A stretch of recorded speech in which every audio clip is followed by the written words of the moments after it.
Hello everyone. कैसे हैं आप सभी? आई होप आप सभी अच्छे होंगे। Welcome back to our channel educational Aksh. आज हमारी सीडीपी की ये क्लास सेकंड है, जिसमें हमने एमसीक्यू सीरीज कर रहे हैं। हमारे मॉक टेस्ट चले हुए हैं जो सभी टीचिंग एग्ज़ाम के लिए इम्पोर्टेंट है। आज का फर्स्ट क्वेश्चन है, शिक्षा मनोविज्ञान में जिन बालकों के व्यवहार का अध्ययन किया जाता है वह है। कि जो एजुकेशनल जो साइकोलॉजी है ना, सबसे पहले आप है ना क्वेश्चन को समझा करो कि क्वेश्चन में पूछा क्या गया है। इसमें ये पूछा गया है कि जो एजुकेशनल जो साइकोलॉजी है ना, उसमें किस प्रकार के बालक के व्यवहार का अध्ययन किया जाता है। कल हमने पढ़ा था ना कि साइकोलॉजी का मीनिंग क्या है। साइकोलॉजी क्या करती है? व्यवहार का अध्ययन करती है, मानव व्यवहार का अध्ययन करती है। तो अब इसमें पूछ रहा है कि बालकों के किस व्यवहार का अध्ययन करती है, कौन से बालकों के व्यवहार का अध्ययन करती है। तो देखो, इसमें तो ये होगा कि साइकोलॉजी में तो हर बच्चे के व्यवहार का अध्ययन किया जाता है कि वो बच्चा कैसा भी क्यों ना हो। इसका ए ऑप्शन है मंदबुद्धि बच्चे, बी है पिछड़े हुए, सी है समस्यात्मक और डी है यह सभी। तो आपको आंसर पता ही चल गया होगा कि जो एजुकेशनल साइकोलॉजी है हर प्रकार के बच्चे के व्यवहार का अध्ययन करती है, मंदबुद्धि बच्चों का भी, पिछड़े हुए बच्चों का भी और समस्यात्मक बच्चों का भी। तो इसका करेक्ट आंसर हो जाएगा आंसर डी। सेकंड क्वेश्चन है, सीखने की प्रक्रिया के अंतर्गत शिक्षा मनोविज्ञान अध्ययन करता है। कि जब हम लर्निंग कराते हैं ना, तो जो वो प्रोसेस चलता है उसमें जो एजुकेशनल साइकोलॉजी है वो किसका अध्ययन करती है। फर्स्ट है प्रेरणा, वह नहीं भाई, सॉरी, ये आएगा वह, ओनली वह आएगा या और लगा लो। प्रेरणा और पुनर्बलन के प्रभाव का अध्ययन, यहाँ से इसको कट कर दे। सेकंड है वंशानुक्रम व वातावरण का अध्ययन, सी है ध्यान व रुचि का अध्ययन और डी है वैयक्तिक भेदों का अध्ययन। तो वो कह रहा है कि जब लर्निंग प्रोसेस चलता है तो एजुकेशनल साइकोलॉजी है वो किसका अध्ययन करती है, वो करती है भाई प्रेरणा व पुनर्बलन के प्रभाव का अध्ययन। ठीक है, इसका आंसर हो जाएगा आंसर ए। ये इसका करेक्ट आंसर है। नेक्स्ट है, मनोविज्ञान मन का विज्ञान है, यह कथन है। यह कथन किसने दिया है कि जो साइकोलॉजी है वो मन का विज्ञान है, ये बात किसने कही है। फर्स्ट है रेवनी ने, सेकंड है अरस्तु ने, डी है डिकार्ट ने और नेक्स्ट है स्किनर ने। देखो, इसमें तो कुछ समझने वाली बात ही नहीं है। ये तो एक स्टेटमेंट दे रखी है, कोटेशन दे रखी है, आपको एग्जैक्ट याद करनी पड़ेगी। रट्टाफिकेशन वाली बात है ये तो, कि मनोविज्ञान क्या मन का विज्ञान है। और ये बात किसने कही है, ये किसके एक्चुअल वर्ड है, ये है भाई अरस्तु के। इसका आंसर हो जाएगा बी। बी इसका करेक्ट आंसर है।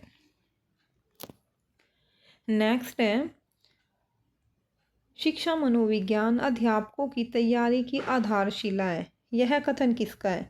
और वो फिर से वही कोटेशन आ गई कि जो एजुकेशनल साइकोलॉजी है वो अध्यापकों की तैयारी की आधारशिला है। ये बात किसने कही है।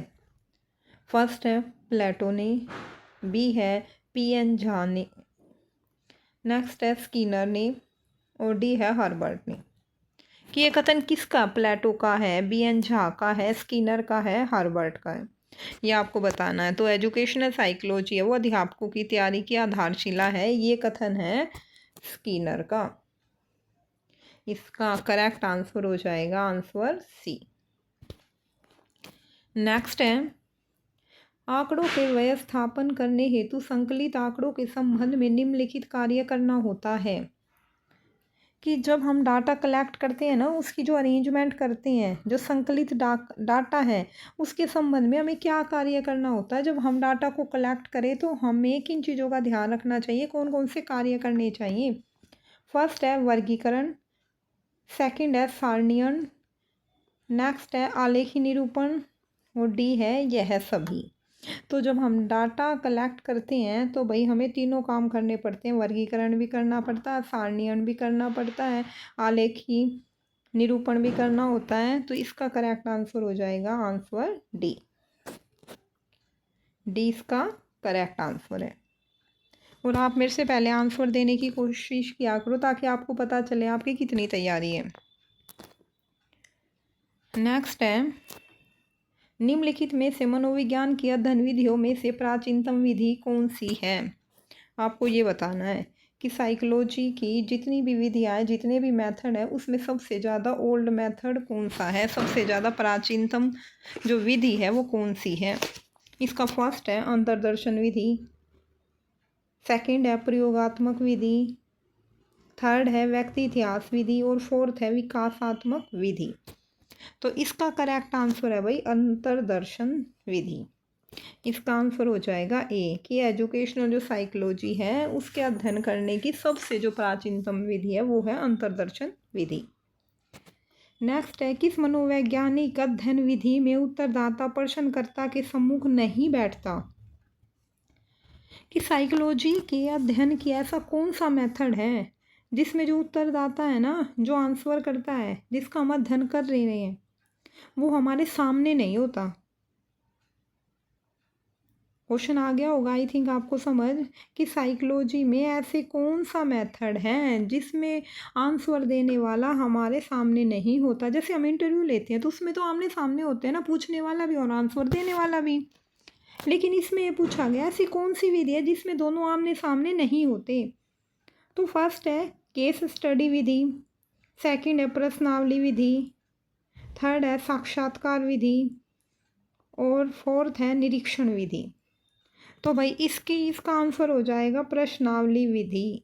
प्रश्नावली विधि ऐसी है जिसमें जो मेथड को यूज करने वाला जो पर्सन है वो अपने प्रश्नों का एक पेपर बना देता है, अपने प्रश्नों को लिख देता है और वो सामने हो या ना उन पेपर को किसी को भी दे दिया जाता है, कोई भी उनको दे देता है और जो आंसर देने वाला व्यक्ति होता है वो उसमें टिक मार करता रहता है, अपने आंसर देता रहता है। तो इसमें आमने सामने होने की ज़रूरत नहीं है। मान लो मैंने कोई पेपर बनाया तो वो किसी भी बच्चे को दे दो आप, वो आपको पता चल जाएगा, आप भी दे सकते हो। मेरा देना ज़रूरी नहीं है कि मैं सामने से उससे क्वेश्चन पुटअप करूँ। क्वेश्चन तो लिखे हुए हैं कि उसको आंसर ही देना, वो अपने आप ही टिक कर लेगा।